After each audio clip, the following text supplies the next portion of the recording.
മൈബോസിൽ മമത വരുന്നൊരു സാരി കൈ പിടിച്ച് വരരുതട്ടാ.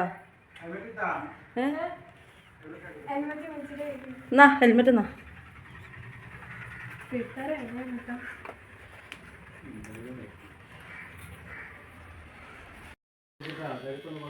സാരി പിടിച്ചോ, ബാഗ് ശരിക്കിരുന്നോ. ആ നീങ്ങി തൊപ്പച്ചിരി പിടിച്ചോ.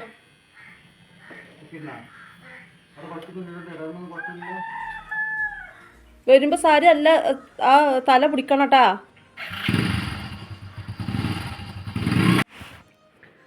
അപ്പോൾ ഇന്നത്തെ വിശേഷങ്ങളൊക്കെ എന്താണെന്ന് വെച്ചാൽ സുഖമാണ് കേട്ടോ. അപ്പോൾ ഉച്ചത്തേക്കുള്ള ചോറും കറിയാണ്. തക്കാളിക്കറിൻ്റെ കേബേജുപ്പേരി, പിന്നെ മീൻ മുളകിട്ടത്, ചായക്ക് ദോശ ഉണ്ടാക്കിയിട്ടന്ന് നേരത്തെ ചോറും കറിയൊക്കെ ആയി. എന്താണെന്ന് വെച്ചാൽ സിനിമകൾക്ക് സെൻഡ് ഓഫാണ്. അപ്പോൾ ഒന്ന് ഒരുക്കി കൊടുക്കാനൊക്കെ ഉണ്ട്. സാരിയാണ് എടുത്തിട്ട് പോകുന്നത്. അപ്പോൾ പിന്നെ എന്താ പറയുക, എനിക്ക് ഒരുക്കി കൊടുക്കാൻ വേണ്ടിയിട്ട് ഭയങ്കര ഇഷ്ടമാണ് കേട്ടോ. അപ്പോൾ എൻ്റെ സാരിയാണ്. അവൾ പറഞ്ഞമ്മ കുറച്ച് നേരത്തിന് എന്തിനാണ് വെറുതെ പുതിയ സാരിയൊക്കെ എടുക്കണം, നിങ്ങളത് ഏതെങ്കിലും എടുത്തിട്ട് പോകാമെന്ന് പറഞ്ഞ് ആയിക്കോട്ടെ എന്ന് പറഞ്ഞ്. എന്താ പറയുക, എനിക്ക് 2 പെൺകുട്ടികളാണ്. ഓലെ ഞാൻ തന്നെയാണ് ആദ്യം ഒരുക്കി കൊടുക്കൽ. ഇപ്പോൾ ഓലൊക്കെ വലുതായി, എന്നാലും ഞാൻ ഒരുക്കി കൊടുക്കട്ടെ, എനിക്കിഷ്ടമാണ്. പിന്നെന്താ പറയുക, സിനിമകൾക്ക് കുറച്ച് ഒരുങ്ങി നടക്കൽ ഇഷ്ടമാണ്. അപ്പോൾ അങ്ങനെ ആൾക്ക് ഭയങ്കര പേടിയിട്ടാണ് സാരി എടുത്തിട്ട് പോകാൻ വേണ്ടിയിട്ട്. പോകുമ്പോൾ കുഴപ്പമില്ല, കാക്കാൻ്റെ ഒപ്പമാണ് പോകുന്നത്, ബൈക്കുമ്പോൾ പോവും, സ്കൂൾ വരായിട്ട് പോവും. പക്ഷേ തിരിച്ച് വരുമ്പോൾ ബസ്സിനാണ് വരുന്നത്. അപ്പോൾ ഭയങ്കര പേടി ഉണ്ടായിരുന്നു. കുഴപ്പമൊന്നുമില്ല, ഒരു 3 മണിയൊക്കെ ആയപ്പോൾ എത്തിയിട്ടാണ്. പിന്നെന്താ പറയുക, അപ്പോൾ ഓല് പോയതിൻ്റെ ശേഷമാണ് ആ ചെടിയൊക്കെ ഒന്ന് നനച്ചെടുക്കാമെന്ന് കരുതിയത്.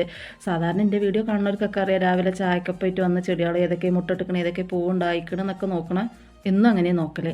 പക്ഷെ ഇന്ന് രാവിലെ ടൈം കിട്ടിയില്ല. അപ്പോൾ ഞാൻ ഒരു പോയതിൻ്റെ ശേഷം കുറച്ച് പണികളുണ്ടായിരുന്നു. പുറത്ത് ചെടി നനച്ചെടുക്കണം, പിന്നെ കുറച്ച് അങ്ങോട്ടും ഇങ്ങോട്ടൊക്കെ മാറ്റിപ്പറക്കി വെക്കാനുണ്ട്. അപ്പോൾ കുറേ ഒന്നും ഞാൻ വീഡിയോ എടുത്തിട്ടില്ല കേട്ടോ. അപ്പോൾ ഇതാ ഈ ചെമ്പരത്തിമ്മ 2 തരം പൂവുണ്ടാവും കേട്ടോ. ഇതൊന്നും ഉണ്ടാവും, പിന്നെ നമ്മൾ സാധാ ചെമ്പരത്തി ഉണ്ടാവും. അപ്പോൾ അതൊക്കെ കഴിഞ്ഞിട്ട് ഞാൻ വിചാരിച്ച് ഇത് കൊണ്ടുപോയി ഈ ചെടി കൊണ്ടുപോയി നമുക്ക് അകത്ത് വെക്കാമെന്ന്. അകത്ത് 1-2 ചെടിയൊക്കെ ഇല്ലെങ്കിൽ എനിക്കൊരു സമാധാനം ഉണ്ടാവും കേട്ടോ. കുറേ ആകുമ്പോൾ ഇതുപോലെ പൂപ്പൽ വരും. അപ്പോൾ ഞാൻ അടുത്ത് പുറത്ത് വെക്കും. പുറത്ത് ഒരാഴ്ച നിൽക്കും, വേലൊക്കെ കുറേ കൊഞ്ഞു പോകും. അങ്ങനെ പല സംഭവങ്ങളുണ്ടാവും. അതിൻ്റെ ഉള്ളിലുണ്ടാ തവളയാണ്. ഞാൻ ആദ്യം വിചാരിച്ച പാമ്പാണെന്ന്, പിന്നെ നോക്കിയപ്പോൾ തവളയാണ്. തവളയാണെങ്കിൽ നമുക്ക് പേടിയാണല്ലോ. പിന്നെ ഇതാ കിളികൾക്ക് കുടിക്കാൻ വേണ്ടി വെള്ളം വെച്ചാൽ ഈ പാത്ത് വന്നിട്ട് എന്നും കുളിക്കും ചെയ്യും, കുടിക്കും ചെയ്യും. എന്നിട്ട് ആ ചട്ടയൊക്കെ തട്ടി മറിച്ചിട്ട് പോവുക. ഞാനൊരു ദിവസം ഒരു 3-4 പ്രാവശ്യമെങ്കിലും അതിൽ വെള്ളം നിറച്ചോട്ടെ. അപ്പോൾ ആ നിറഞ്ഞ വെള്ളം കാണുമ്പോൾ ഓൾ പിന്നെയും വന്ന് കുളിക്കും. അതന്നെ ഓൾക്ക് പണി. അപ്പോൾ പിന്നെ ചൂടല്ലേ, എന്തെങ്കിലുമൊക്കെ ചെയ്യട്ടെ, നമുക്ക് ഒത്തിരി ഒഴിച്ച് വെക്കണം എന്നല്ലോ. അപ്പോൾ ഇതാ അപ്പോൾ ഒന്ന് കണ്ടപ്പോൾ ഒന്ന് വീഡിയോ എടുത്തുന്നുള്ളൂ കേട്ടോ. അപ്പോൾ അതൊക്കെ കഴിഞ്ഞിട്ട് ഇതാ ഈ ചട്ടിയിൽ കുറച്ച് മെറ്റലൊക്കെ ഇട്ടിക്കണേ. ഒരു 2 ദിവസമൊക്കെ എനിക്ക് ഭയങ്കര ഭംഗി തോന്നും കേട്ടോ. പിന്നെ ഞാൻ അടുത്ത് പുറത്ത് തന്നെ വെക്കും.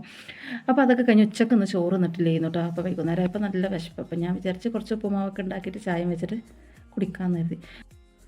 സിനിമോൾ ചായ വേണ്ടാന്ന് പറഞ്ഞിട്ട് അതാണ് ഞാൻ ഒറ്റക്ക് കുടിച്ചത്.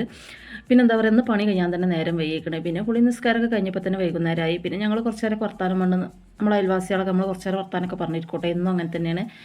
പിന്നെ അതൊക്കെ കഴിഞ്ഞ് വന്നതിൻ്റെ ശേഷമാണ് പിന്നെ ചായ കുടിക്കലൊക്കെ. അപ്പോൾ ഇതാണ് എൻ്റെ ഇന്നത്തെ വിശേഷങ്ങൾ.